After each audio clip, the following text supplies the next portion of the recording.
हमारा third point है रेशादार और निशास्तदार ग़िज़ाओं का इस्तेमाल।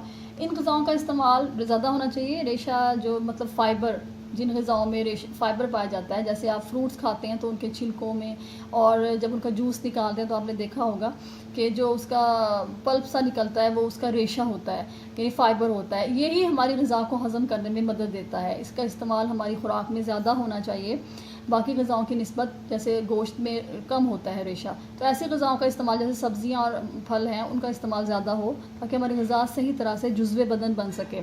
इसकी एक एग्ज़ाम्पल आपको इसबगोल का छिलका मैं बताती हूँ। उसको भी का इस्तेमाल बढ़ाने का कहा जाता है ताकि हमें स्टमक का इशू ज़्यादा ना हो। तो ऐसी ग़िज़ाएँ, सब जो रेशादार ग़िज़ाएँ होती हैं, जब हम इन्हें इस्तेमाल करते हैं तो हमारा पेट बहुत जल्दी भर जाता है। जैसे आप सैलड लेते हो तो देखें उससे भूख कम लगती है सैलड के इस्तेमाल से। तो और निशास्तदार ग़िज़ाएँ वो ग़िज़ाएँ हैं जिनमें कार्बोहाइड्रेट पाया जाता है। अब कार्बोहाइड्रेट रिच फूड जो है उसकी हम अगर कम मिकदार भी ले लेते हैं, जैसे रोटी वगैरह, तो हमारा पेट जो है वो जल्दी भर जाता है। अब कोशिश हमें करनी चाहिए कि हम अगर आटा का इस्तेमाल करें, अनाज का, तो हम बग़ैर छाने उसे इस्तेमाल करें। उसकी जो उसका जो भूसी है, यानी जो उसका ब्रैन है, वो उसके अंदर ऐड हो। फलों में भी, फलों का इस्तेमाल भी ज़्यादा होना चाहिए। और दलिया, क्योंकि अनाज को जितना हम पीसते हैं उसकी ग़िज़ाई अहमियत कम होती चली जाती है, तो दलिए का इस्तेमाल हमारी खुराक में होना चाहिए। ये सुन्नत भी है, जैसे जौ का दलिया, वो हमें इस्तेमाल करना चाहिए। और अगर हम दालें भी इस्तेमाल कर रहे हैं तो वो हमें छिलके समेत इस्तेमाल करनी चाहिए। नमक का हमें नेक्स्ट पॉइंट है, हमें नमक का इस्तेमाल कम रखना चाहिए, क्योंकि आपको पता है नमक का ज़्यादा इस्तेमाल जो है वो बहुत से प्रॉब्लम क्रिएट करता है। जैसे आमतौर पे आपने सुना होगा कि हाई ब्लड प्रेशर में नमक रिस्ट्रिक्ट कर देते हैं। तो 6 ग्राम से ज़्यादा नमक हमारी डेली खुराक में नहीं होना चाहिए। एक हम आम बंदे के बारे में, एक सेहतमंद बंदे के बारे में बता रहे हैं। तो नमक जो है वो ग़िज़ा के ऊपर छिड़कना नहीं चाहिए, वो बहुत ज़्यादा नुकसानदेह होता है। और ऐसी जैसे बाहर में से भी लेते हैं अपने फ्रेंच फ्राइज़ वगैरह, तो उसके ऊपर नमक प्रॉपर्ली उन्होंने डाला हुआ होता है, लिटरली डाला हुआ होता है, जो कि आपकी हेल्थ के लिए बहुत नुकसानदेह है। जो कुक्ड नमक होता है वो इतना नुकसानदेह नहीं होता। और ऐसी ग़िज़ाएँ इस्तेमाल ना करें जिनके अंदर नमक है, जैसे अचार वगैरह। और ऐसी आपके जो पनीर है उसका इस्तेमाल कम करें जिनके अंदर नमक उन्होंने ऐड किया हुआ है।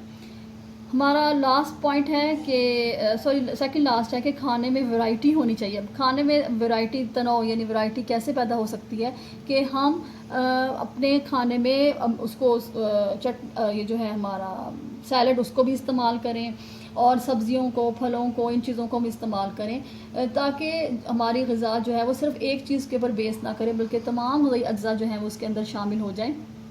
इसमें मैं आपको दिखाती हूँ जो फूड पिरामिड है, ये आपकी बुक में भी मौजूद है।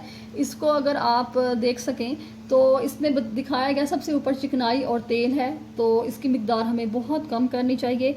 मैं आपको थोड़ा जल्दी बताने, मतलब इसको कोशिश करती हूँ कि समझ में अब भी आ जाए आपको। गोश्त, जो मुख्तलिफ़ तरह के गोश्त हैं, इसके अलावा अंडे, मग़ज़ियात हैं, तो वो हमें 2 से 3 मरतबा हम दिन में इस्तेमाल कर सकते हैं। और इसके अलावा दूध और दूध से बनी हुई चीज़ें जो हैं वो हम 2 से 3 मरतबा वो भी इस्तेमाल कर सकते हैं। मुख्तलिफ़ किस्म के फल, फिर सब्ज़ियाँ जो हैं वो कोशिश करें कि 2 से 4 मरतबा हम फल इस्तेमाल कर लें, और सब्ज़ियाँ जो हैं वो ज़्यादा हों, 3 से 5 मरतबा।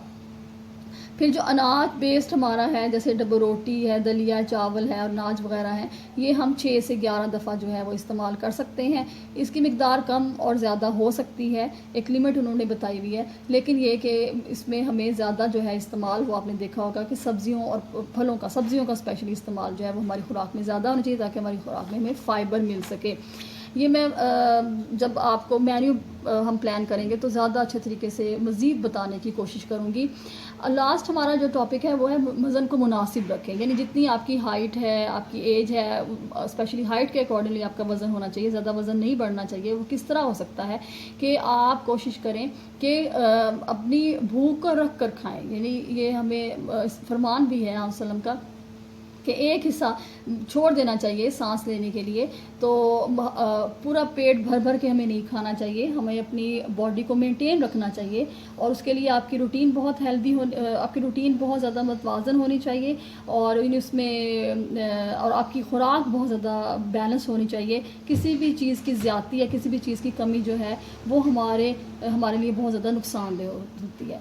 उम्मीद है आपको इस लेक्चर की समझ आई होगी, और कोशिश करें कि आप सब जो है वो बहुत दिलचस्पी से इस लेक्चर को सुने, ताकि आप कुछ ना कुछ गेन करने की कोशिश करें।